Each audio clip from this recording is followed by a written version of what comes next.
Hi guys, so Donald Trump's tariff plan isn't exactly going to, plan. The idea was that he would impose a tariff on imports which would drive up American manufacturing and create jobs. However, we've seen something else happen. Some small businesses have struggled to pay the tariffs, and those who can have passed on the price to consumers. We've also seen the flow of goods into the US drop dramatically, which has yet to be truly felt. That will come later. However, as pressure is being applied to the president to undo some of the damage, it seems he's looking in one of the most unlikely of places. A policy that Bernie Sanders, the famous left-wing politician, has been pushing for years. Trump wants to lower pharmaceutical prices for US citizens, and he wants other countries to pay for it. Why doesn't somebody fight the drug price situation, meaning equalization? There's a term, it's called equalization. Nobody wants to mention that term. And I'm not knocking the drug companies. I'm really more knocking the countries than the drug companies because they're forced to do things. But the drug lobby is the strongest lobby in this country, they say, the drug lobby. It's between that and lawyers. And they have a lot of power.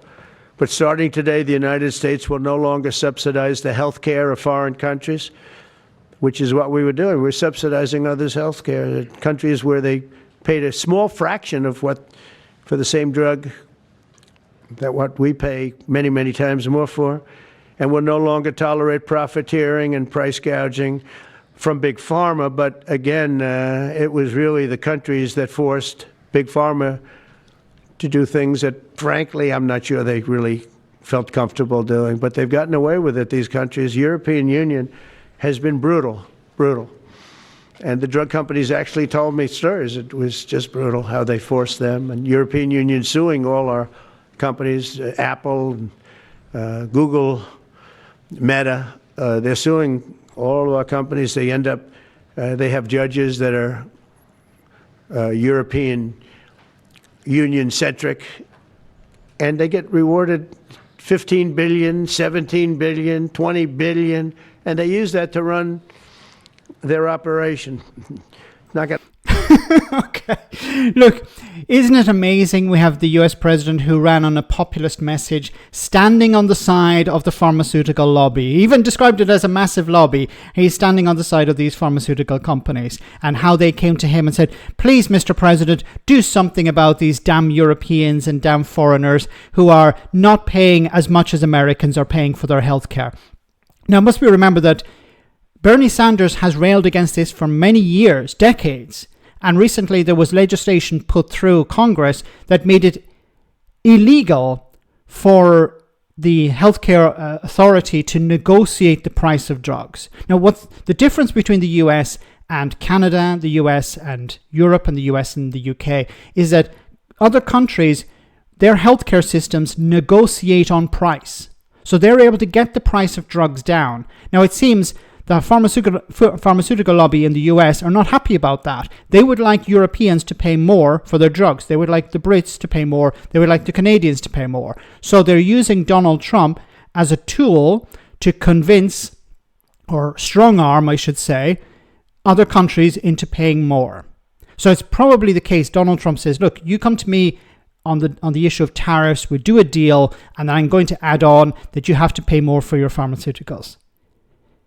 So what he's attempting, I don't know whether he'll actually go through with this, I don't know if he can, but he's attempting to pander to the public and say, look, I'm going to reduce the price of your medicines and we're going to get somebody else to pay for it.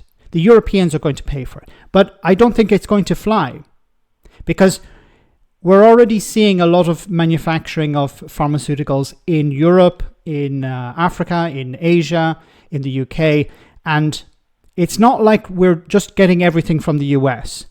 So we can probably produce some of our own to offset any increases that Donald Trump's administration wants to impose upon us. But it shows how desperate Trump is. His tariffs were supposed to raise huge amounts of finance. He was supposed to be able to run the country based on the income generated from the tariffs. And he, of course, sold it as China is going to pay the tariff or the EU is going to pay the tariff, when in reality it's American consumers that eventually pay the tariff. It's not working out very well. So he's desperate for something else. He knows that healthcare is a massive issue and the pharmaceutical lobby say, well, okay, we'll do something for you, but you have to do something for us. You have to force these other countries to increase their medical costs, or the amount of money they're spending on these pharmaceuticals. We're talking about 10 times of a difference in price between, for example, insulin in Canada and insulin in the United States. So the pharmaceutical companies would like to force other countries to pay more so that they can increase their profits. And Donald Trump wins by perhaps reducing the cost in the US. Now, we don't know, once again, if he'll actually be able to achieve this, because I don't see other countries playing ball. It'd be detrimental for their societies if pharmaceutical prices were the same as they are in the US. People go bankrupt paying medical bills. There are cases of people rationing their insulin because they can't afford to use all of it in the way that the doctor would advise. So I certainly hope, but I also don't believe we're going to go down that road. Political parties would be completely destroyed if they signed up to something like that. While in the US, it has become the norm. And it's only really Bernie Sanders and a few other politicians who are against that. So I think this is once again a bit like Donald Trump's wall. I'm going to build a wall and Mexico is going to pay for it. I'm going to reduce your pharmaceutical prices, your drug prices, and somebody else is going to pay. But they probably won't. Let me know in the comment section, guys, what do you think? As always, your comments are greatly appreciated. Thanks a lot.